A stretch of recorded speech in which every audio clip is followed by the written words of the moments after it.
আমরা কোথায় আউযুবিল্লাহ পড়বো আর কোথায় বিসমিল্লাহ পড়বো, অনেকে এই বিষয়টা পুরোপুরি ধরতে পারেন না যে আউযুবিল্লাহ কোথায় পাঠ করব আর বিসমিল্লাহ কোথায় পাঠ করব। যেখানে যেটা পাঠ করার দরকার, যেখানে যেটা পড়ার দরকার, সেখানে সেটাই পাঠ করতে হবে। বিসমিল্লাহির রহমানির রহিম বা বিসমিল্লাহ এটা পাঠ করতে হবে যেই কোনো ভালো কাজের শুরুতে, যেই কোনো বৈধ কাজ, যেই কোনো ভালো কাজের শুরুতে কি পাঠ করতে হবে? বিসমিল্লাহির রহমানির রহিম পাঠ করতে হবে। বিশেষভাবে কোনো কোনো হাদিসে কোনো কোনো আমলের শুরুতে বিসমিল্লাহ পাঠ করার কথা বলা আছে, সেখানে সেই আমলের শুরুতে, সেই কাজের শুরুতে বিসমিল্লাহ পড়তে হবে। যেমন খাবারের শুরুতে বিসমিল্লাহ পাঠ করতে হবে, মসজিদে প্রবেশের সময় বিসমিল্লাহ পাঠ করতে হবে, বাসায় ঢোকার সময় বিসমিল্লাহ পাঠ করতে হবে, বাসা থেকে বের হওয়ার সময়ও কি করতে হবে? বিসমিল্লাহ পাঠ করতে হবে। এ হলো বিসমিল্লাহর বিষয়। আর আউযুবিল্লাহ এটা বিশেষভাবে পাঠ করতে হয় কোরআনে কারীম তেলাওয়াতের শুরুতে, কোরআনে কারীম তেলাওয়াতের শুরুতে। আর কোরআনে কারীম তেলাওয়াতের শুরুতে আউযুবিল্লাহ বিসমিল্লাহ উভয়টা পাঠ করব, নাকি শুধু আউযুবিল্লাহ পাঠ করব, নাকি শুধু বিসমিল্লাহ পাঠ করব, নাকি এক এক জায়গায় পাঠ করব? অনেকগুলো প্রশ্ন আসে না। এটার উত্তর হলো, যখন আমরা কোরআনে কারীমের তেলাওয়াত শুরু করব, সেটা নামাজে হোক, নামাজের বাইরে হোক, যে অবস্থায় হোক না কেন, যদি আমরা কোরআনে কারীমের তেলাওয়াত শুরু করি, তাহলে আউযুবিল্লাহ পাঠ করতে হবে, আউযুবিল্লাহ পাঠ করতে হবে। অনেক উলামায়ে কেরামের মতে ওয়াজিব, অনেক উলামায়ে কেরামের মতে সুন্নাত।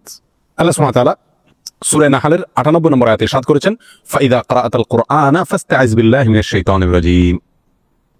সুতরাং যখন তুমি কোরআন পাঠ করবে, তখন তুমি শয়তান, বিতাড়িত শয়তান থেকে আল্লাহর কাছে আশ্রয় প্রার্থনা করবে, অর্থাৎ আউযুবিল্লাহি মিনাশ শাইতানির রাজীম পাঠ করবে। এটা হলো যখন কোরআন তেলাওয়াত করবে। তাহলে আমরা নামাজে যখন হাত বাঁধবো, হাত বাঁধার পরে সানা পড়ব, এরপরে আউযুবিল্লাহ পাঠ করব, কারণ আমাকে সূরা ফাতিহা পড়তে হবে, সূরা ফাতিহার পর আরো সূরা পড়তে হবে। সেজন্য আমাকে শুরুতে কি পড়তে হবে? আউযুবিল্লাহি মিনাশ শাইতানির রাজীম পাঠ করতে হবে। এটা সুন্নাত। এটা হলো যে কোনো কোরআন তেলাওয়াতের শুরুতে। আপনি যে কোনো মজলিসে একটু কোরআন তেলাওয়াত করতেছেন, আপনি একটা কোরআন আয়াত কোনো এক জায়গায় তেলাওয়াত করতেছেন, এমনি কোরআন খুলে তেলাওয়াত করতেছেন, যখনই আপনি কোরআন তেলাওয়াত করবেন, সেটা নামাজে হোক, নামাজের বাইরে হোক, আপনাকে কি পড়তে হবে? আউযুবিল্লাহি মিনাশ শাইতানির রাজীম এটা পড়তে হবে।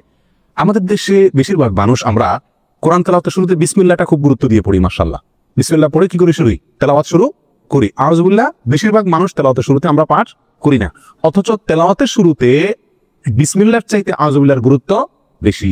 আউযুবিল্লাহ পাঠ করতে হবে। তেলাওয়াতের শুরুতে কি পাঠ করতে হবে? আউযুবিল্লাহি মিনাশ শাইতানির রাজীম পাঠ করতে হবে।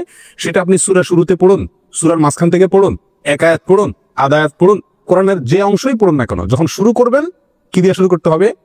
আউযুবিল্লাহি মিনাশ শাইতানির রাজীম, এটা দিয়ে কোরআন তেলাওয়াত শুরু হবে।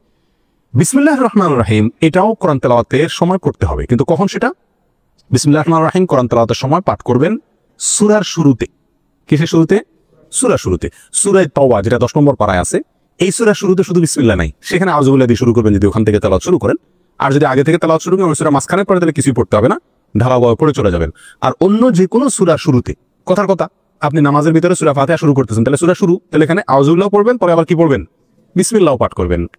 আপনি সূরা ইয়াসিন তেলাওয়াত করতেছেন, তাহলে ইয়াসিন ও কোরআন হাকিম পড়ার আগে আপনি কি পড়বেন? বিসমিল্লাহ পাঠ করবেন। আর সেই পাঠটা যদি আপনার একেবারে শুরু হয়, অর্থাৎ কোরআন খুলে ওটা শুরু করেন, তাহলে দুইটা পাঠ করবেন, কারণ শুরুতে সেই হিসাবে আউযুবিল্লাহ, আবার সূরা শুরু সেই হিসাবে বিসমিল্লাহ। কথাটা কি বুঝাতে পারছি? আর যদি আপনি মাঝখান থেকে এক জায়গা থেকে খুলে পড়তেছেন সূরার মাঝখান থেকে, তাহলে আপনার কি পড়তে হবে? আউযুবিল্লাহি মিনাশ শাইতানির রাজীম। বিসমিল্লাহ পড়া জরুরি না, যদি পড়েন পড়তে পারেন। কথা বুঝে আসছে? এই হলো আউযুবিল্লাহ এবং বিসমিল্লাহ কোথা আমরা পাঠ করবো, তার একটি মোটামুটি বিস্তারিত বিবরণ। দোয়া দুরূদ পাঠ করার সময় আমরা কি বিসমিল্লাহ পড়বো কিনা? অনেক দোয়া আমরা পড়তে হয় নাকি? সকাল সন্ধ্যার দোয়া জিকিরগুলো আছে, তারপরে খাবারের সময় জিকির আছে, দোয়া আছে, বিভিন্ন সময় কি আছে? অনেক দোয়া আছে। নবী করিম সাল্লাল্লাহু আলাইহি ওয়াসাল্লাম জায়গায় জায়গায় অনেক দোয়া শিখিয়েছেন। এই সমস্ত দোয়াগুলোতে বিশেষ করে সকাল সন্ধ্যার দোয়াতে বা আল্লাহর কাছে এমনি দোয়া করছি যখন, তখন কি আমরা বিসমিল্লাহ আউযুবিল্লাহ পড়তে হবে কিনা? উত্তর হলো না। এই সমস্ত জায়গায় আউযুবিল্লাহ বা বিসমিল্লাহ পড়ার প্রয়োজন নাই। কেন? কারণ হলো আপনি যে দোয়া পড়তেছেন, এই দোয়াটাই কি? আল্লাহর নাম। ওই দোয়া পড়া মানেই হলো আল্লাহর নামে জিকির করা, অতএব সেখানে আবার আল্লাহর নামে আলাদা জিকির করার প্রয়োজন নাই। আর তাছাড়া সে সমস্ত জায়গায় এই বিসমিল্লাহ পাঠ করার কোনো নির্দেশ কোরআন এবং সুন্নাহয় বর্ণিত হয় নাই। কথা বুঝে আসছে? কিন্তু যেই কোনো, এছাড়া যে কোনো বৈধ কাজ এবং ভালো কাজের শুরুতে কি পাঠ করতে হবে? বিসমিল্লাহ বলে শুরু করতে হবে।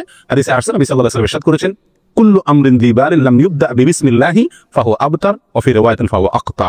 যে কোনো কাজ যদি তার শুরুতে আল্লাহর নাম নেওয়া না হয়, বিসমিল্লাহ বলা না হয়, তাহলে কাজটা অপূর্ণাঙ্গ থেকে যায়, ওটাতে বরকত থাকে না, কল্যাণ থাকে না। এজন্য যে কোনো কাজের শুরুতে কি পাঠ করতে হবে? বিসমিল্লাহ পাঠ করতে হবে, যদি সেটা বৈধ কাজ হয় অথবা যে কোনো ভালো কাজ হয়। আল্লাহু আ'লাম। অনেককেই দেখা যায় আজকাল মসজিদে বিশেষ করে যুবকদের ভিতরে এই জিনিসটা খুব বেশি দেখা যায় যে আমরা এমন কিছু প্যান্ট এবং এমন কিছু গেঞ্জি পরি যে প্যান্ট এবং গেঞ্জিগুলো রুকুতে গেলে প্যান্ট নিচের দিকে সরে যায়, গেঞ্জি উপরের দিকে উঠে যায়। ফলে দেখা যায় যে তার যে অংশ, শরীরের যে অংশ নামাজের ভিতরে ঢাকা জরুরি, সতর যেটাকে বলা হয়, সেটার একটা উল্লেখযোগ্য অংশ খুলে যায়। মাজাতে বেশ কিছু অংশ খুলে যায়। মাজাতে দূরের কথা, বরং বলতে গেলে পাছার অনেক অংশই দেখা যায়। তো এসব ভাইদের নামাজের কি হবে? উত্তর হলো তাদের নামাজ হবে না। উত্তর হলো তাদের নামাজ হবে না।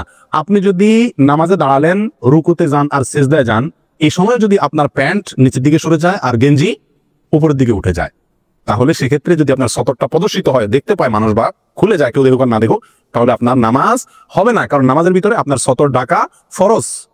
নামাজের ভিতরে সতর ঢাকা ফরজ। আর পুরুষের সতর নাভি থেকে নিয়ে হাঁটু পর্যন্ত এবং কাঁধের উপরও কিছু থাকবে। তো এই যে নাভি থেকে হাঁটু পর্যন্ত ঢাকা ফরজ, আপনি যখন রুকুতে গেলেন তখন ফরজটা ছুটে গেল কি গেল না? যখন সিজদায় গেল তখন ছুটে গেল কি গেল না? অনেক যুবক ভাইদের এই সমস্যাটা দেখা যায়। এরকম দেখা গেলে সেই যুবক ভাইদেরকে আমরা খুব সুন্দর করে বিনয়ের সাথে, নম্রতার সাথে, আদর করে বুঝাই দেব, ভাই বা বাবা, তোমার নামাজটা আবার করতে হবে, কারণ তোমার সতরের অংশ দেখা গেছে। নামাজ পড়তে আসলে আরেকটু লং গেঞ্জি, আরেকটু লম্বা গেঞ্জি পরে আসবা, যাতে করে রুকু সিজদা গেলেও মাজা বা পাছার কোনো অংশ বের হয়ে না যায়। এই সমস্যাটা প্রকট আকারে আজকাল মসজিদে মসজিদে প্রায় সময় দেখা যায়। আমরা বেশি টেরি, বেশি আধুনিক সাজার জন্য প্যান্টগুলো এমন পরাপরি যেগুলো নাভির নিচে ঝুলতে থাকে। পারলে পাছার কিছু অংশ দেখা গেলে বোধহয় আরো বেশি আধুনিক হয়। যত নিচে নামে তত বেশি আধুনিক। কি আশ্চর্য কথা! যত নিচে যায় তত বলে আধুনিক। মানুষ উপরে উঠলে আধুনিক হওয়ার কথা। এখন আজকাল হলো যত নিচে নামে তত আধুনিক, আর গেঞ্জি হলো তত উপরে উঠে, যত শর্টকাট হয় তত হলো কি আধুনিক। হাস্য করে সমস্ত আধুনিকতা। আল্লাহ তাআলা আমাদেরকে হেফাজত করো।